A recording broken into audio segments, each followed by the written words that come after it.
Olá pessoal, neste vídeo nós vamos começar a aprender um pouco sobre os sistemas distribuídos e como nós poderemos utilizar uma rede de computadores e dispositivos para desenvolver nossos softwares. Os sistemas distribuídos eles são constituídos por um conjunto de dispositivos independentes que apresentam a característica de um sistema único. Qual que é um exemplo típico que a gente tem? Quando você vai navegar, por exemplo, na internet, digita um valor lá no browser, no buscador como o Google, na verdade você, ali como usuário, acha que basicamente existe uma aplicação que é o browser fornecendo aquela informação para você. Só que, na verdade, o browser ele faz parte de um conjunto de aplicações que estão sendo executadas para que aquela informação que você está buscando chegue até você. Quando você faz uma procura no browser, por exemplo, existe um servidor lá nos servidores do Google que vai processar essa informação e fazer uma busca em seus servidores de banco de dados.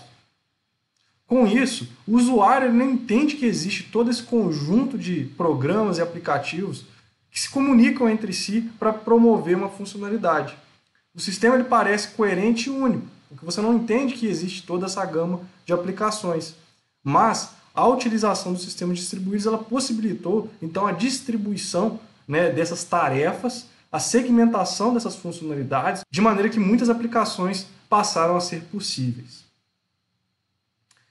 A utilização de sistemas distribuídos ela começou a se tornar mais evidente à medida que as redes de computadores evoluíram, principalmente a internet, e as redes de comunicação interdispositivos.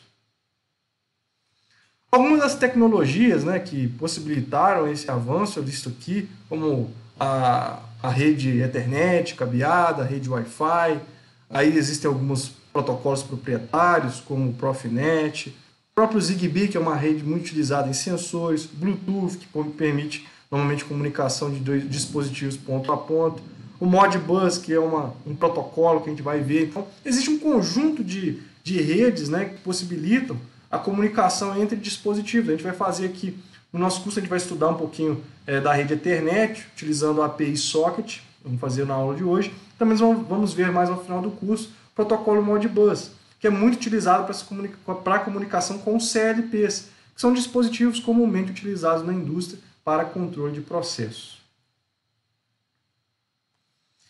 No entanto, pessoal, o conjunto de diferentes protocolos, diferentes padrões, fez com que um modelo que pudesse unificar a comunicação entre todos esses padrões fosse necessário. Esse modelo chamado de OSI, ISO, OSI vem de Open System Interconnection, ou seja, um sistema para interconexão de sistemas abertos, ele faz com que seja possível diferentes padrões se comunicarem. E a gente vai ver que, para que o dado saia de um determinado dispositivo e chegue até outro, diversos padrões são utilizados nessas cadeias. Não é apenas um padrão que regimenta toda essa comunicação.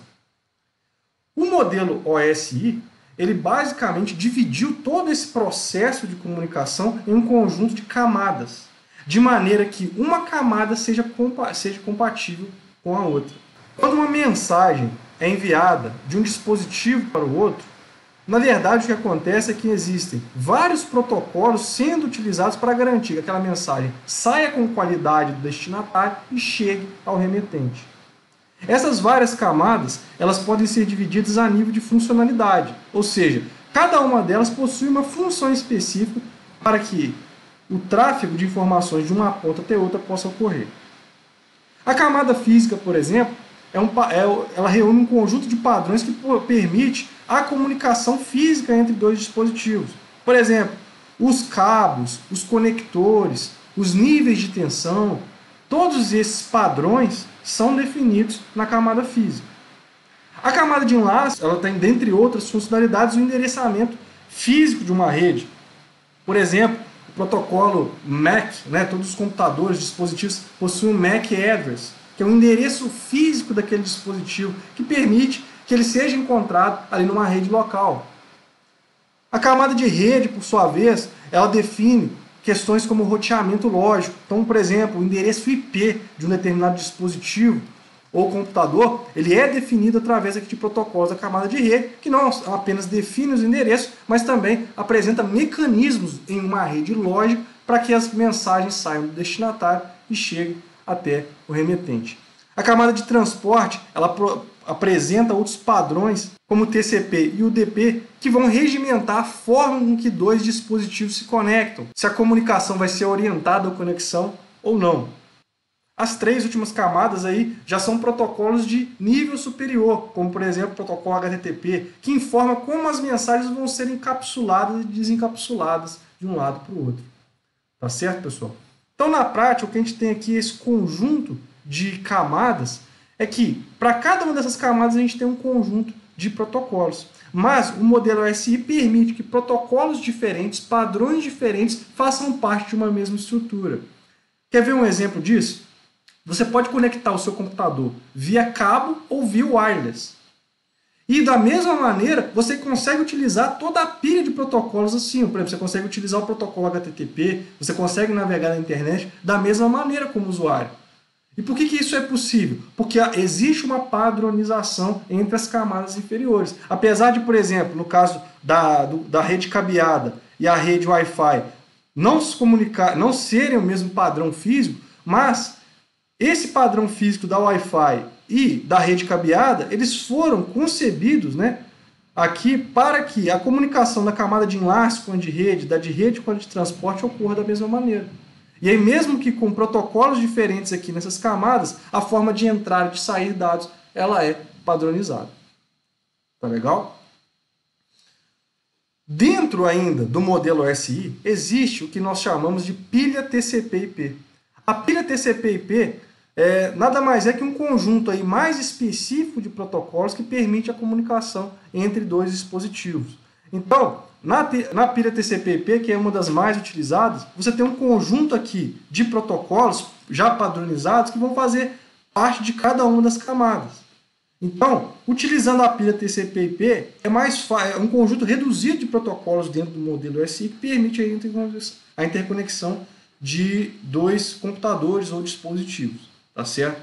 Então, pessoal, assim, em linhas gerais, os protocolos de comunicação eles vão servir exatamente para fornecer padrões para que um dispositivo se comunique com o outro. Essa disciplina, o objetivo dela não é entrar muito a fundo aos protocolos. A nossa ideia é justamente desenvolver softwares que se comunicam em rede. Tá certo? Detalhes do protocolo, do funcionamento, eles vão ser suprimidos agora justamente por falta de tempo da nossa disciplina.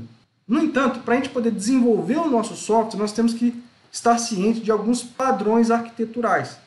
Ou seja, agora já pensando não em nível de rede, porque a rede a gente vai supor que ela já existe e ela é fornecida já para os nossos programas e aplicativos.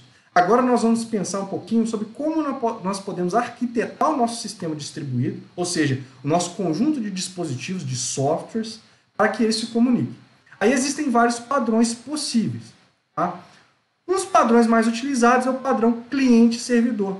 Esse padrão ele tem uma característica pontual, que a gente vai aprender daqui a pouco, que é o ciclo de conversa entre o cliente e o servidor. Sempre o servidor ele espera receber uma requisição para responder essa requisição e promover um serviço.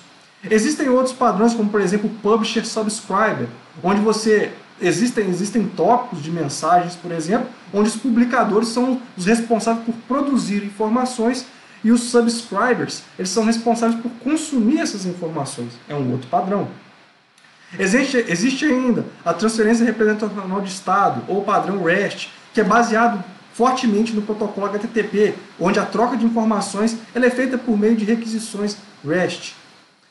Ainda existe o padrão DCOM, onde existe um conjunto de objetos distribuídos numa rede, e com isso você consegue otimizar a troca de informações baseados nessa formatação de dados. Então existem muitos outros protocolos, padrões arquiteturais, melhor dizendo, a gente não vai ter tempo aqui na disciplina de abordar todos eles, tá certo?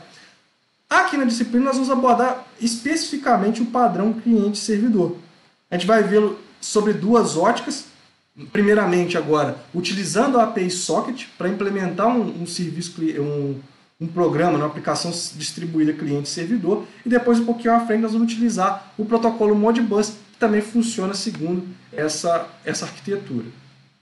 Na arquitetura cliente-servidor, o processo é dividido então em dois subgrupos. O servidor ele vai ser um processo implementa um serviço específico. Esse processo, pessoal, esse padrão, ele pode ser inclusive utilizado a nível de hardware. Dentro do próprio hardware, você pode ter essa arquitetura cliente-servidor. Mas normalmente a gente utiliza o cliente sendo localizado no hardware, o servidor em outro hardware.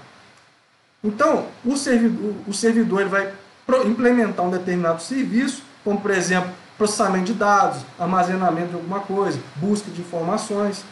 E o cliente ele vai ser o processo que vai requisitar o servidor.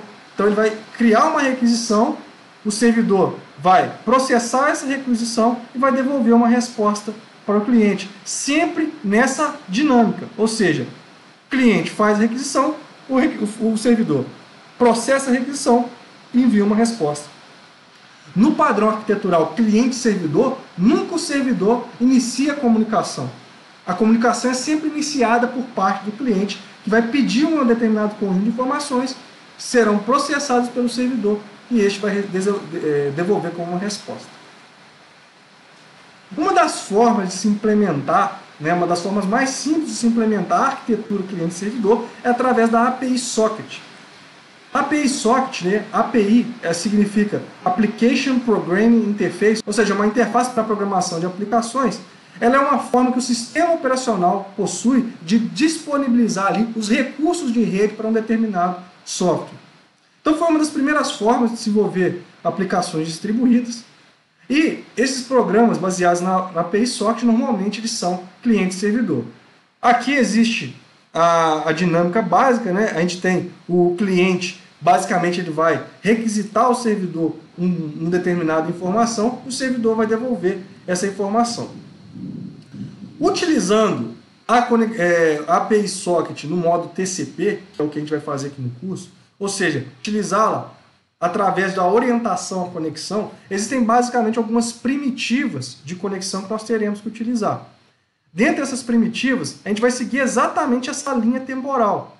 Então, o servidor ele vai ser criado, a gente vai ver que a gente vai criar um objeto servidor, a gente tem que fazer um bind, essa primitiva bind é basicamente a gente falar que esse servidor ele vai disponibilizar um serviço num IP específico e numa porta do computador, tá certo? O listening, ele vai esperar que algum cliente se conectar, então até esse ponto o servidor ele consegue iniciar sozinho e a partir desse ponto aqui, que é a partir do listening, que é escutar, ele vai esperar o cliente utilizar a primitiva connect. Então, o servidor vai ficar disponível numa porta e assim que o cliente se conectar a essa porta, a comunicação é iniciada, onde tanto o cliente quanto o servidor poderão enviar e receber dados. Uma vez finalizada essa comunicação, os dois sockets serão fechados, encerrando a aplicação. No próximo vídeo, a gente vai fazer um exemplo prático em Python de como criar um programa, dois programas, um sendo o servidor e o outro cliente, que vão se comunicar através de uma rede TCP/IP.